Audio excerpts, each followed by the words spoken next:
Please, Mom, just sign here. Vanessa's voice was as sweet and persuasive as it had been when she was a little girl begging me for candy money. But this wasn't candy money. This was my last $30,000, the last of what Peter and I had scraped together over 46 years of marriage.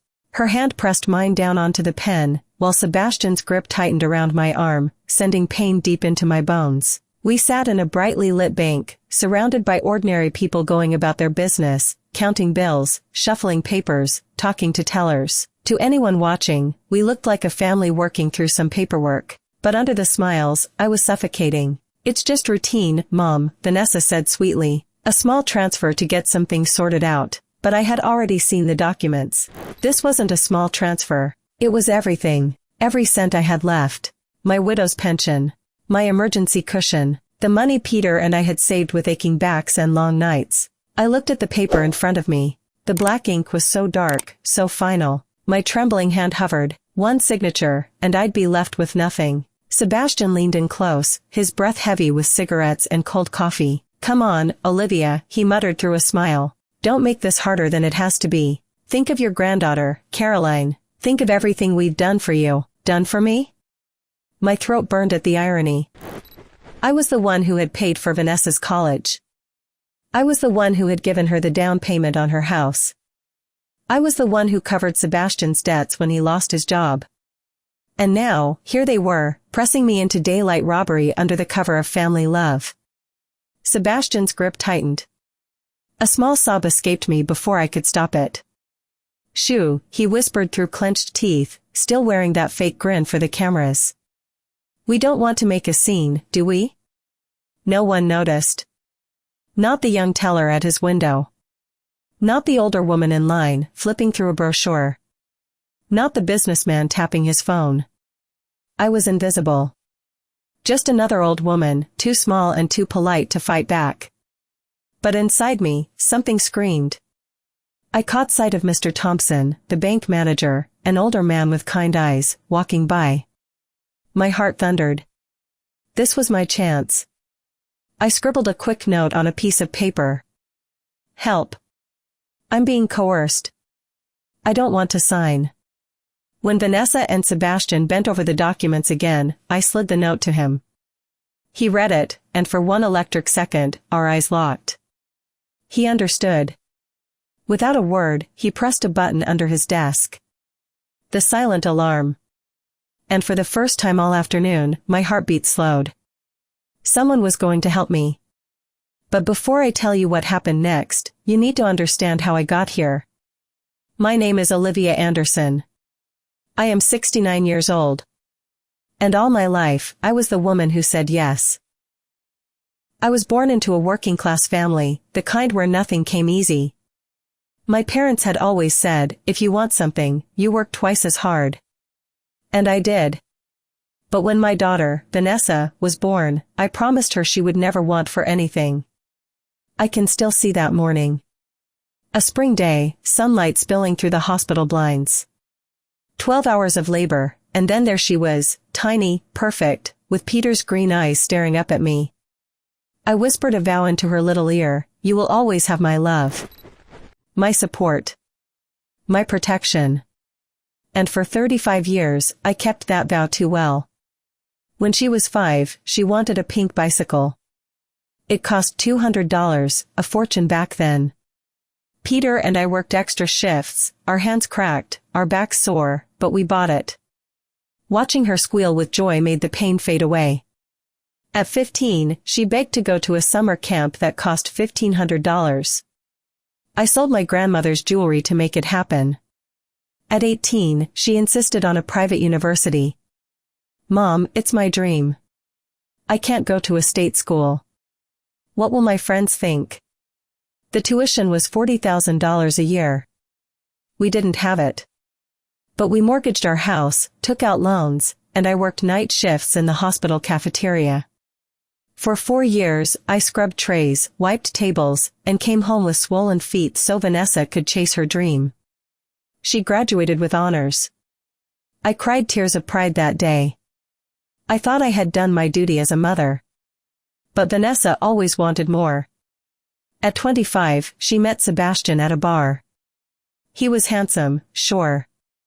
But the first words he said to me were not, "Nice to meet you," they were, "Is the house paid off?" I should have seen it then. The calculation in his eyes. The hunger. Their wedding cost $50,000. Mom, I'm only getting married once. It has to be perfect. Peter's health was already declining. We needed money for his medications. But when I saw Vanessa glowing in her white dress, I couldn't say no. We borrowed again. Then came the honeymoon in Europe, another $5,000. 6 months of peace, and then the phone calls began. Mom, the refrigerator broke. Mom, the car needs repairs. Mom, Sebastian lost his job. We can't pay rent. Always urgent. Always dire. And always, I said yes. 500 here.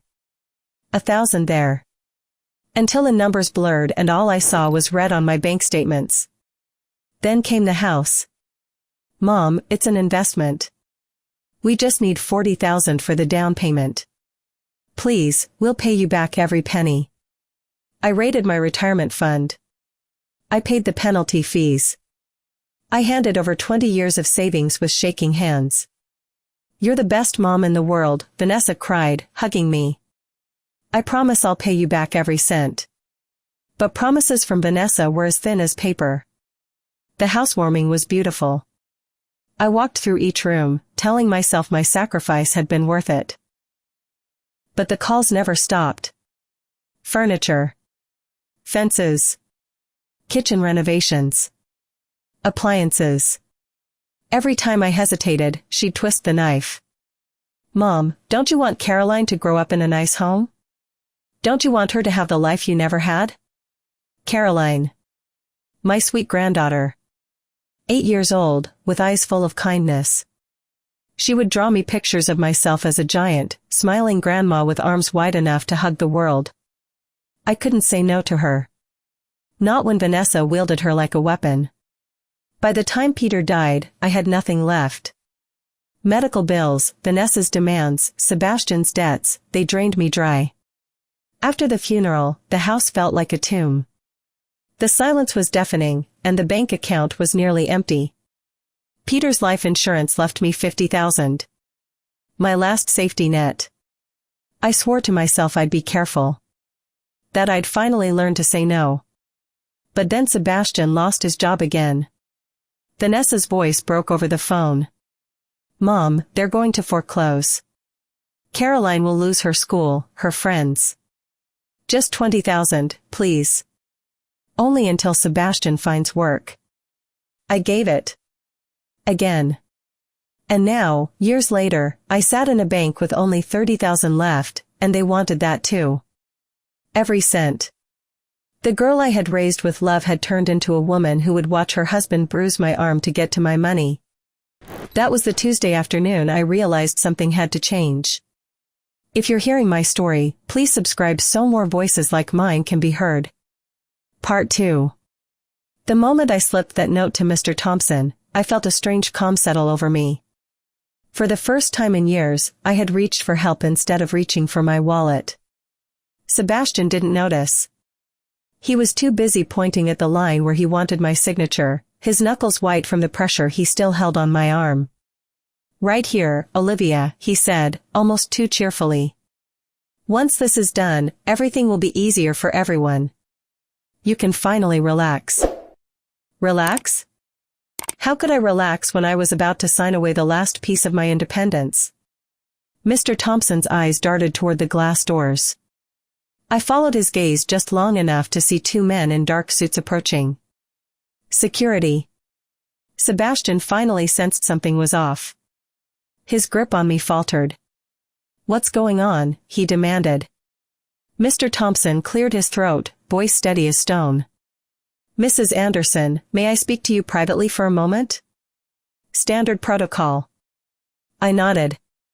My heart hammered, but I held my chin high. Yes. I'd like that.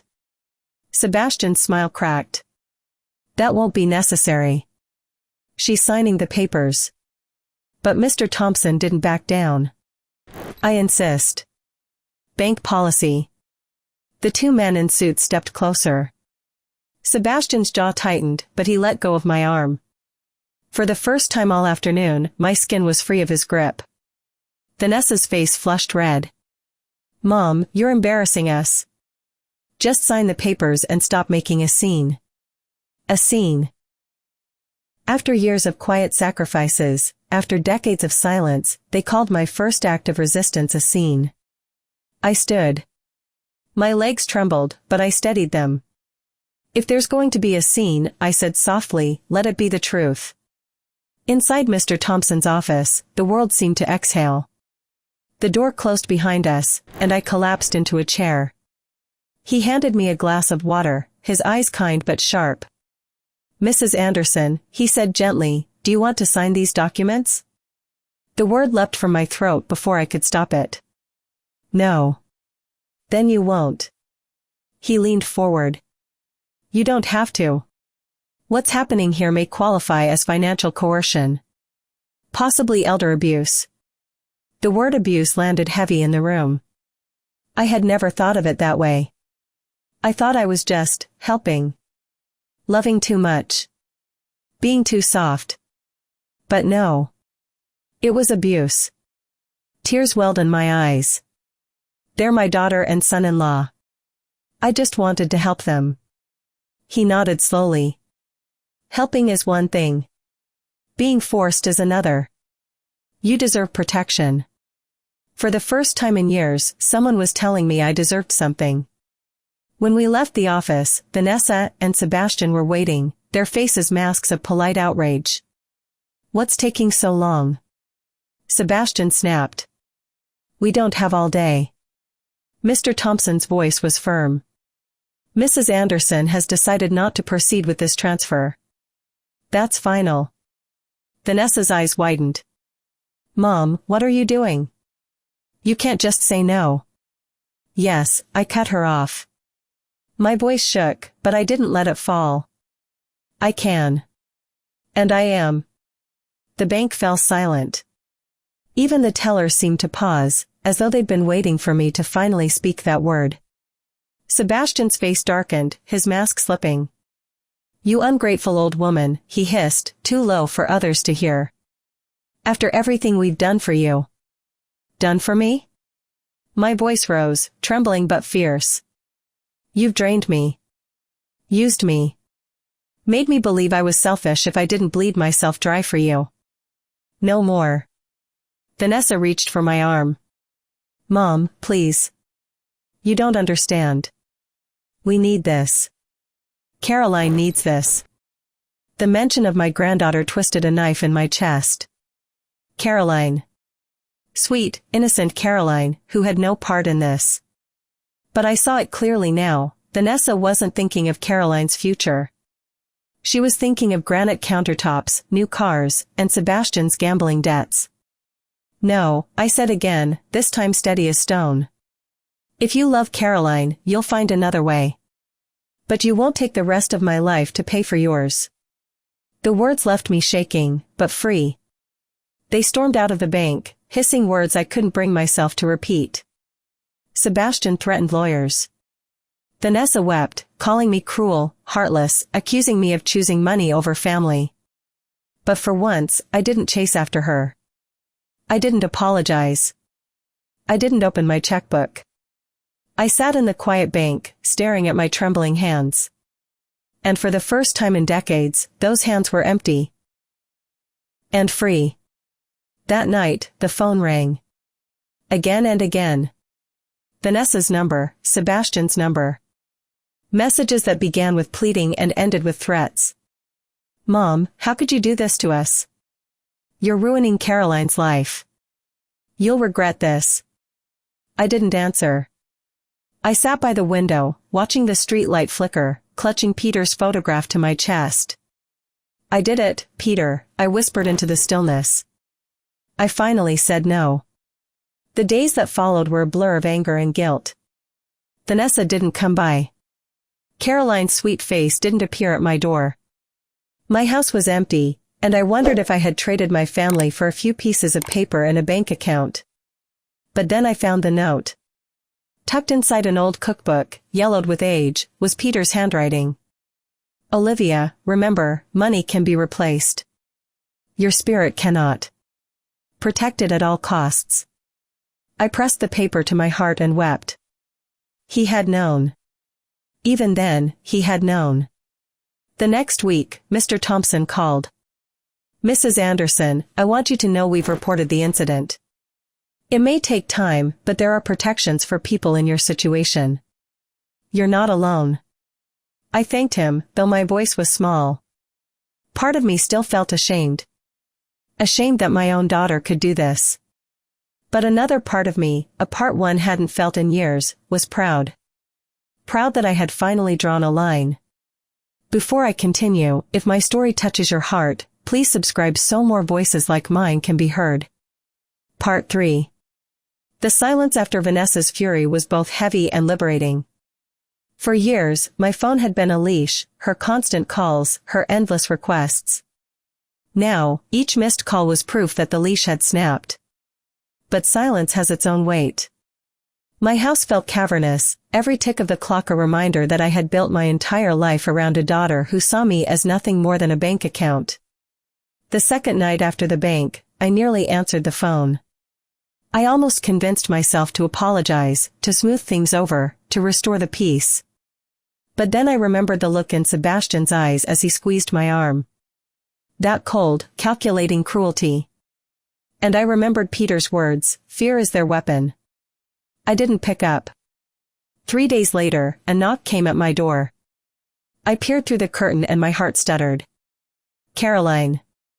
My sweet granddaughter stood there, her school backpack slung over her tiny shoulders, holding a crayon drawing against her chest. I opened the door before I could stop myself. Grandma, she squealed, rushing into my arms. Her hug was pure, untainted by schemes. But the words that followed pierced me.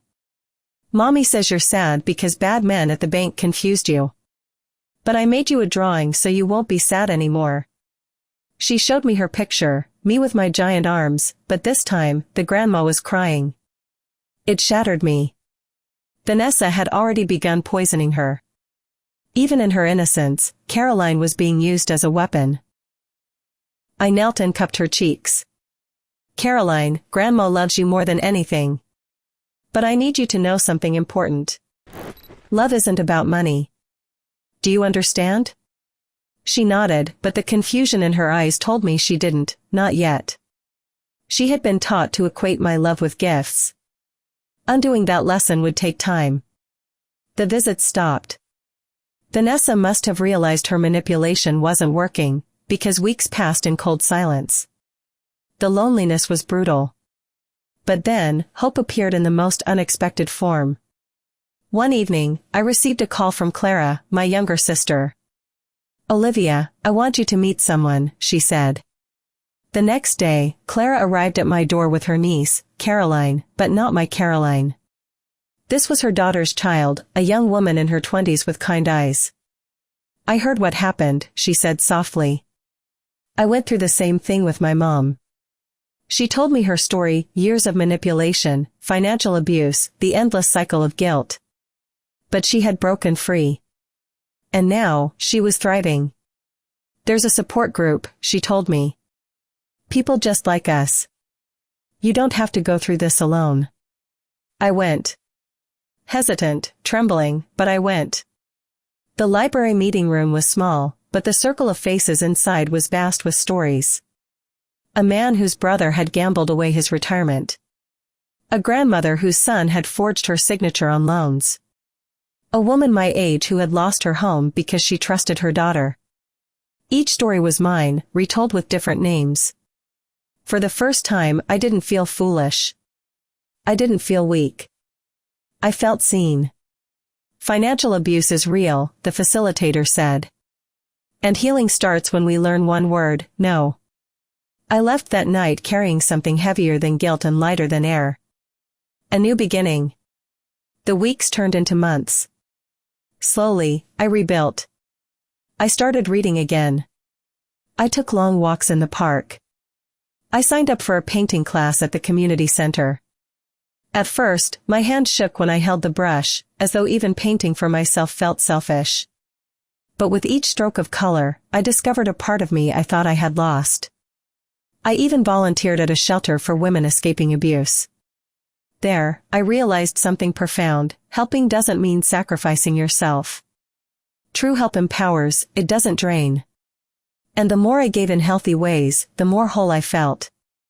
6 months later, I sat in a small cafe in Tuscany, sipping espresso as the sun painted the hills gold. I had done something unimaginable, booked my first trip abroad. Alone. Vanessa had called me furious when she found out. "You're wasting money. What about emergencies?"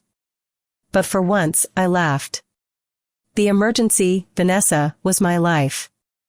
And I've finally saved it. In that cafe, surrounded by laughter in languages I didn't understand, I realized something revolutionary: I was not waiting anymore. Not waiting for Vanessa's approval, for Peter's steadying hand, for Caroline's crayon drawings to validate my love. I was simply living. 2 years later, a knock came at my new cottage, the one I had bought after selling the old house that had held too many ghosts. It was Caroline. My Caroline. Older now, taller, her eyes filled with a mix of fear and determination. "Grandma," she whispered, "I need to know the truth. Did Mommy and Daddy really try to steal from you?" My heart ached. The question I had dreaded had finally come. I wanted to shield her. But I couldn't lie. Not anymore. "Yes," I said softly. "They did." She was silent, but tears welled in her eyes. "I knew it. I heard the fights. I found your letters, the ones Mommy hid. You always said you loved me. That it wasn't my fault." I pulled her into my arms. "It was never your fault." And then, in a voice that trembled but carried hope, she said, "When I'm grown, I want a real relationship with you. Not like before. Just you and me. Not money. Just love."